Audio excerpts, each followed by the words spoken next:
Um, my name is Joseph Chucko, and I'm the interim chief of police for the Austin Police Department. We're here today to go ahead and give a briefing on an incident that has occurred this morning in our 6th Street Entertainment District area. Just to give a little bit of background, 6th Street on a Friday night is very busy. The streets are barricaded. The streets are Wakandan-proofed. They had to Wakandan-proof the streets because of the level of gun violence in this city has risen so much in the last year. They Wakanda-proofed it, and it still happened. Just to give a little bit of background, 6th Street on a Friday night is very busy. The streets are barricaded, and we have large crowds. We're seeing crowds like we have seen prior to COVID, and they're in the street and very active. So this was around 1:30 in the morning, and I'll just go through a timeline that will provide a little perspective on what happened tonight. At 1:24 a.m., Austin 911 received a call of shots fired in the area. Initially, we had a report of 3 victims, and then as this incident unfolded, the number of victims, it became clear that there were many victims in this incident. Multiple 911 calls began coming in at that point. Fire and EMS were also notified and were asked to respond, but to stage until we can make the scene safe. Did you peep that? Fire and EMS were asked to respond, but they had to stand back so we could stage it and make the scene safe. And y'all want to send social workers to these scenes. You have to stage it. They have to make sure that it's safe before the EMS can even get in there. Safety. People with guns. Hooligans, gang members, people who don't care. People that do a life sentence over a piece of pound cake, like Bill Cosby said 20 years ago. They do a life sentence over a piece of pound cake. Y'all hated Bill for that. Y'all didn't love him until, he caught a case, but Bill was right. You can't send social workers and mental health aides into these places until the police come first and make sure it's safe. And they may have to crack some skulls to make sure it's safe. So some white liberal up in the suburbs is going to get on Twitter and tell everybody how much she disapproves of the police because of that.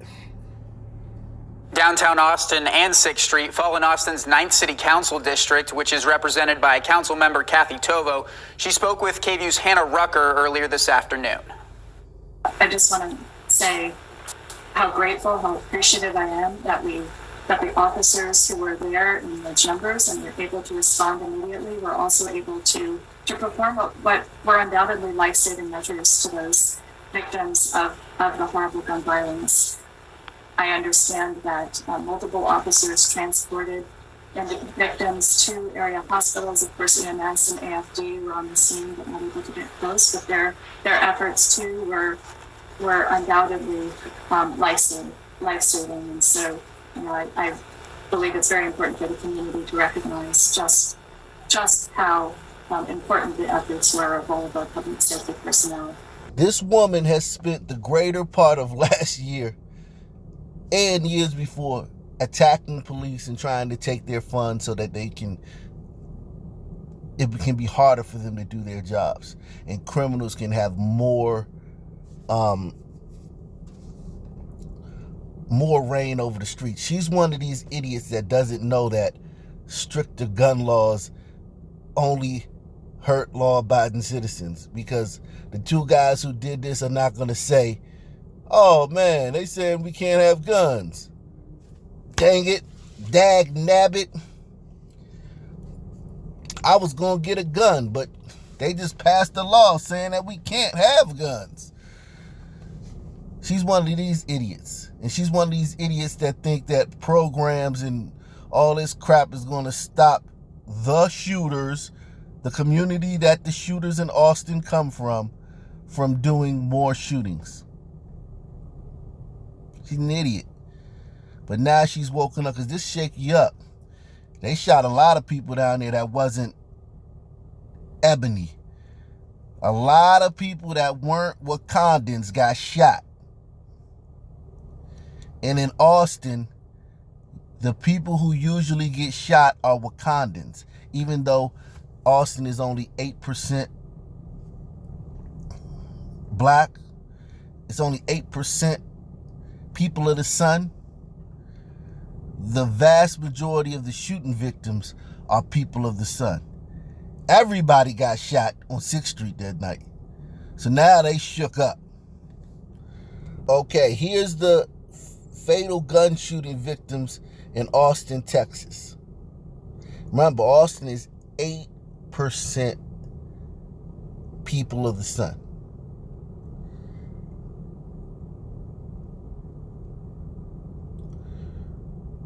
Okay? They're overrepresented. They're overrepresented. And most of these people got killed outside, in broad daylight, gangland style, even if they weren't gangsters.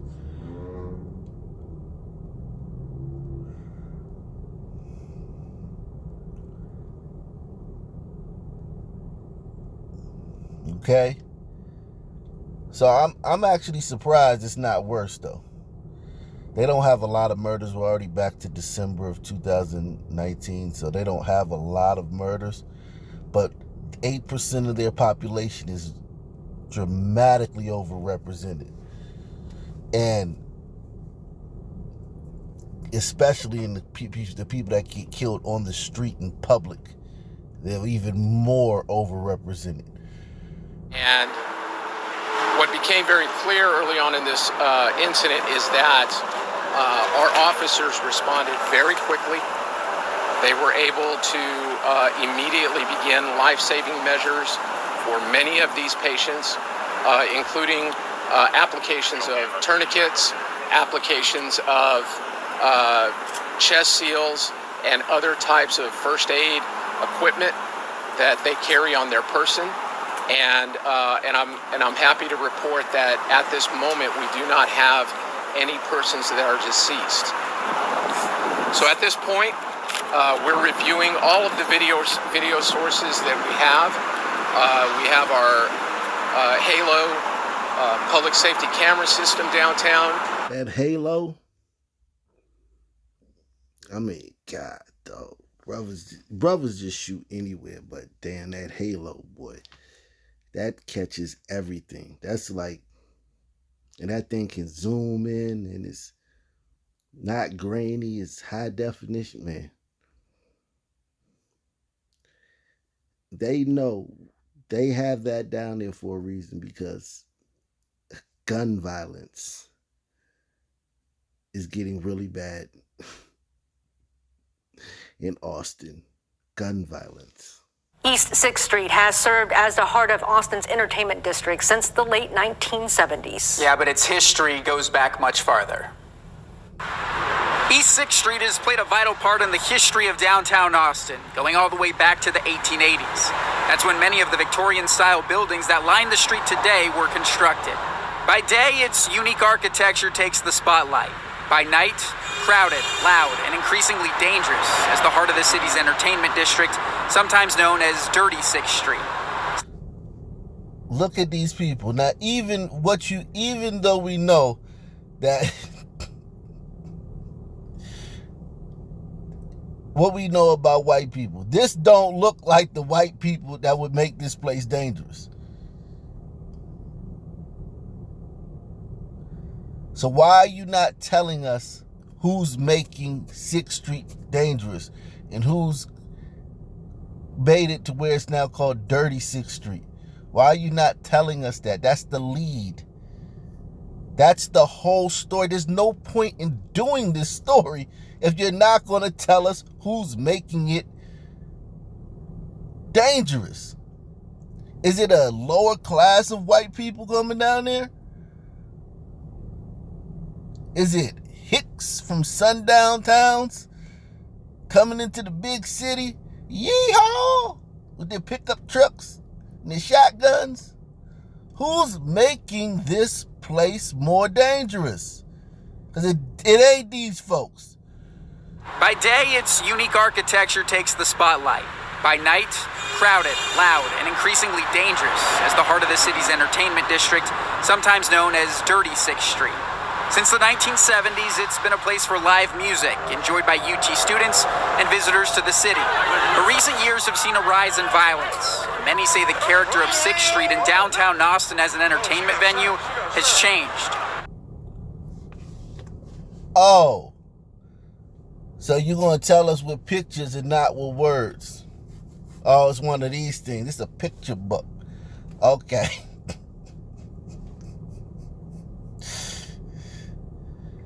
Recent years have seen a rise in violence. Many say the character of 6th Street in downtown Austin as an entertainment venue has changed. In March 2014, 4 people died after a car rammed into a crowd on Red River Street in downtown Austin during South by Southwest. The driver of the car had been fleeing Austin police when he smashed through a barricade and struck bystanders. At least 20 others were injured. Now, this brother who ran into those people in Austin, ran them over, fleeing police,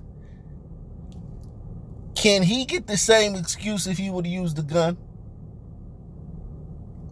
I want to defend this brother, man, because if he used the gun, we'd be talking about the gun and gun violence and how it's too many guns and Republicans and the NRA.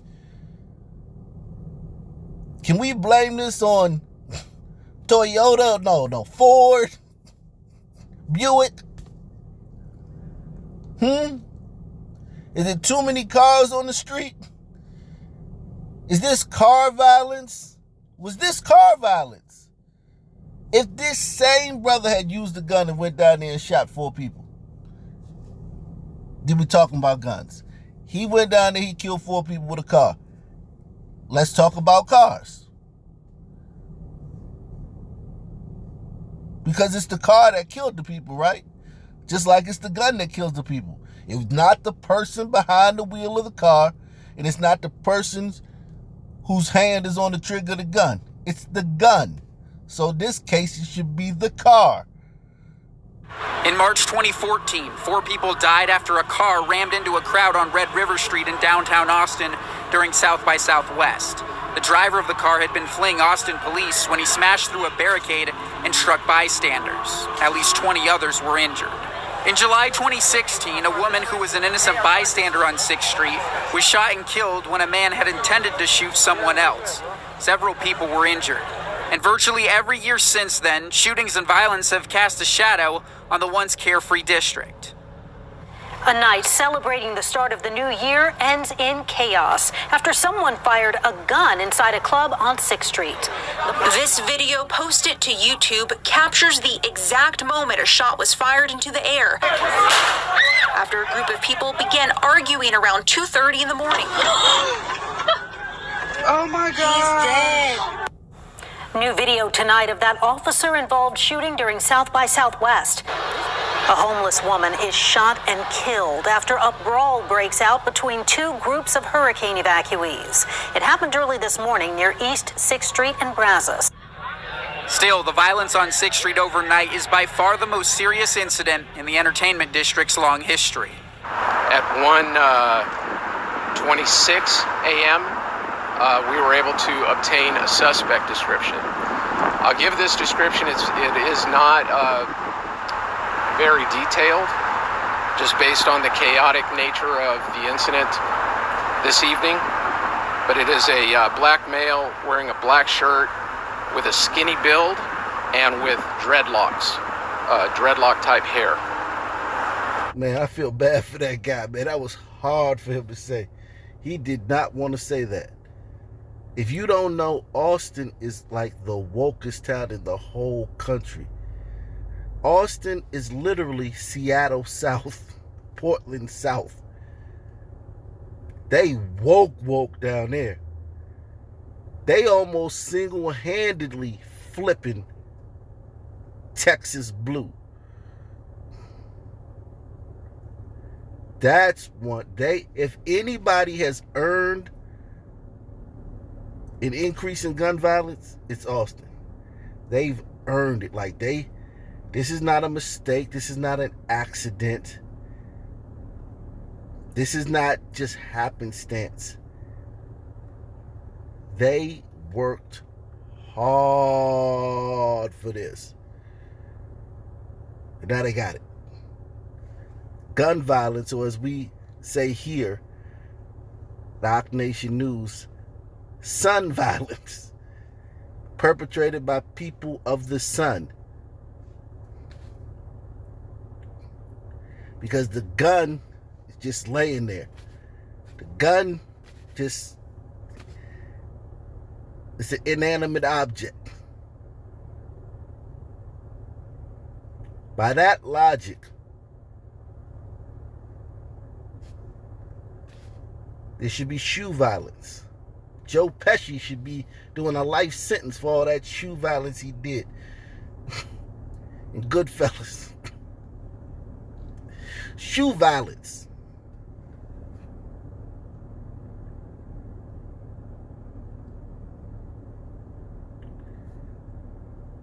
Austin has earned this, Jack. No city has earned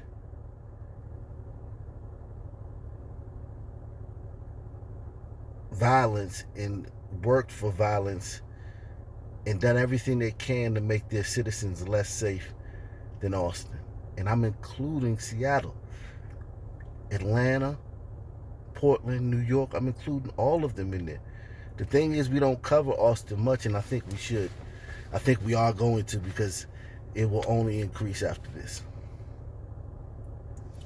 A lot of you guys also wonder, why would a guy shoot in a place with so many cameras? There's hundreds of cameras down there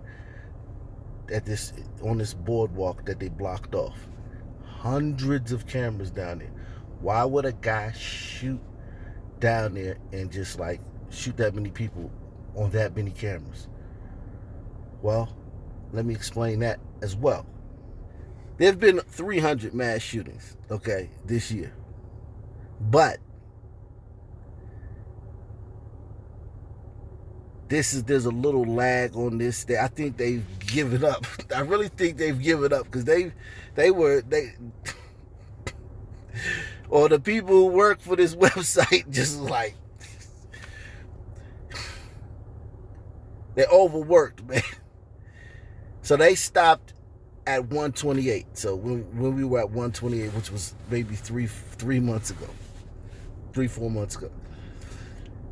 when we were up to 128. Okay. Of these 128, they have suspects in 70, which means 58 of these mass shootings, there's no one in custody. No one with charges. No one killed by the cops. Okay, so no known suspect. All 58 of those happened in Blackistan. Every single mass shooter that's white has been caught, killed on the scene, or committed suicide. Every single one of them.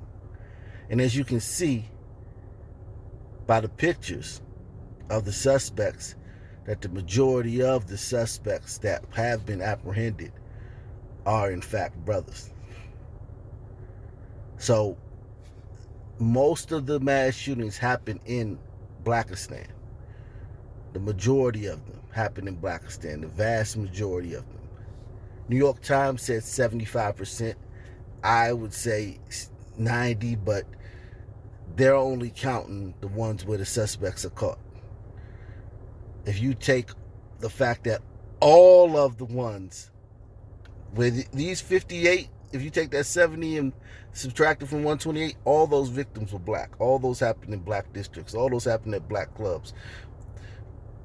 All All the people brought to the hospital were black. We've covered many of those. And there's no protesting about some white supremacists that came and sprayed up the crowd. So you know it was a brother who did it. So you got 58 mass shooters as of 3 months ago that were still on the loose. That tells you a little bit why a brother think he can just shoot up anywhere. Because they rarely, well, they get caught half the time. Half the time they get caught, half the time they don't. When you're white, you get caught all the time. There's no, have you guys watched the news? There's no white guy that's on the lam. They need the community. They're begging the white community to come together. We need y'all to come forward with information. Please turn yourself in. Jethro Wojciechowski, please turn yourself in. Like there's no, every one of those ones where there's no suspect happening, black men. All of them.